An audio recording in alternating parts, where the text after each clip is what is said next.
Трапецияға бір есеп. Саламатсыздар ма, құрметті оқырмандар? Сіздермен бірге математика пәнінің оқытушысы Аситов Амангелді Гумарович. Бүгінгі сабақта 2021 жылы қаңтар айында нағыз ұбт-да математикадан кездескен бір жаңа есепті талдайтын боламыз.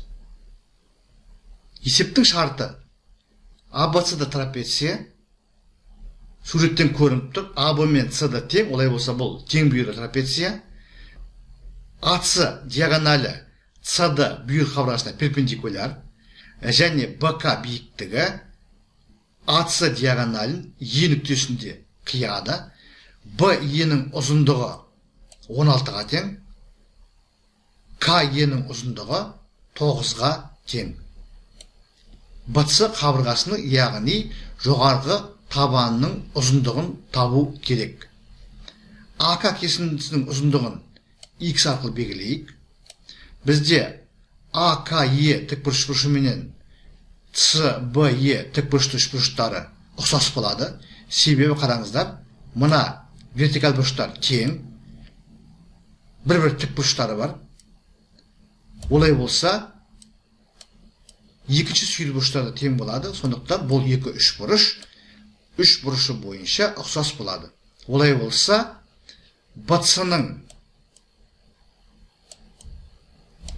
BC-нің AK-ға қатынасы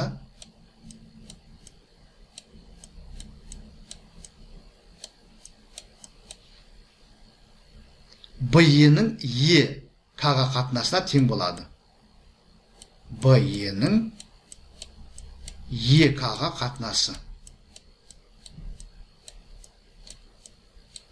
Бұдан BC тең болады.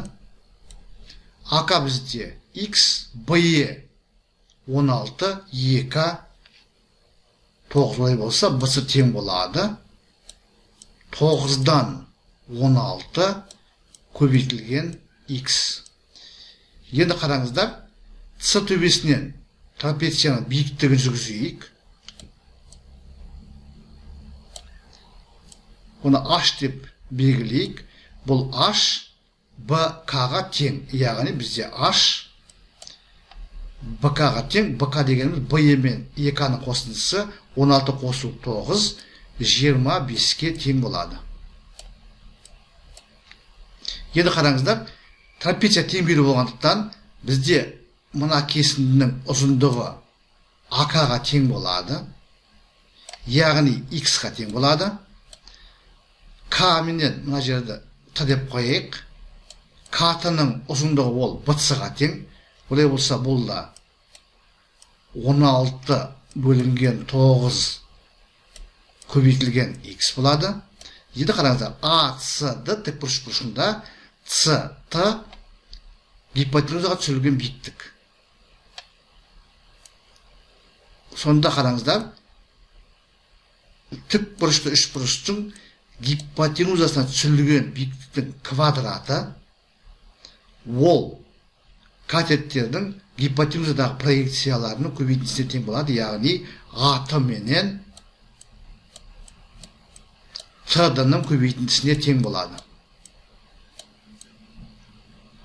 H бізде 25-ке тең, 25-дің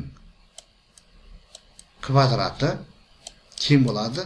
Ал AT дегеніміз ол X менен 9-дан 16 X-тің қосындысы. Олай болса, бұл кесіндінің ұзындығы 9-дан 25 X болады. Сонда AT-ның орнына 9-дан 25 X-ті қоямыз. TD-ның орнына X-ті қоямыз. Бұдан X квадрат тең болады. 25-тің квадратымен мына 25 қысқарады, бір қалады. 9 алымына барады. Яғни X квадрат тең 25 көбейтілген 9 болады. Бұдан X тең болады.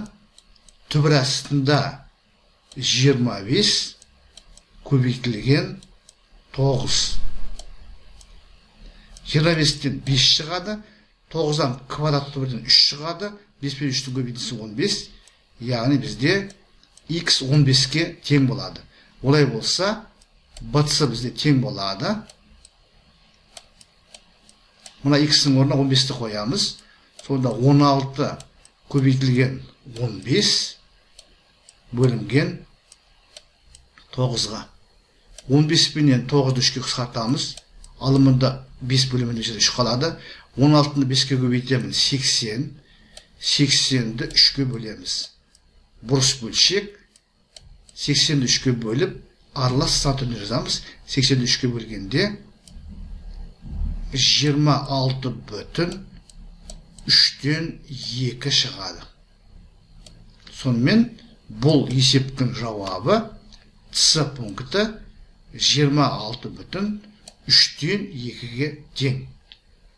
Сонымен құрметті оқырмандар, біз бүгінгі сабағымызда математика пәнінен 2021 жылғы қаңтарда ұбт-да кездескен бір жаңа есепті толығымен талдадық. Бұл есеп тең бүйірлі трапецияға қатысты есеп. Тең бүйірлі трапецияның бір диагонал жүргізілген, бір биіктігі ол диагоналды 2 бөлікке бөледі. Біреуінің ұзындығы 16-ға, екіншісінің ұзындығы 9-ға тең болса, онда трапецияның кіші табанын табу керек. Бұл жерде тікбұрышты үшбұрыштардың ұқсастығын қолдандық. Сонымен қатар тікбұрышты үшбұрыштың төбесінен жүргізілген биіктің квадраты катеттердің гипотенузадағы проекциялардың көбейтіндісіне тең болады деген ережені қолданып, есепті толығымен шештік. Егер сұрақ болса комментарийға жазыңыздар. Мен әдеттегідей әрбір сұраққа ұсыныс пікірге ескертуге, уақытымен және нақты жауап беруге тырысатын боламын. Егер түсінікті болса комментарийға жазыңыздар, ұсыныс пікірлеріңізді жазыңыздар.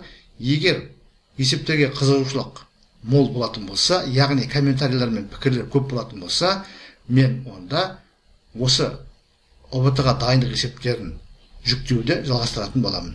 Яғни каналдағы материалдардың көлемі сіздердің белсенділіктеріңізге тікелей байланысты. Зейін қойып тыңдағандарыңыз үшін көп рахмет. Келесі кездескенше.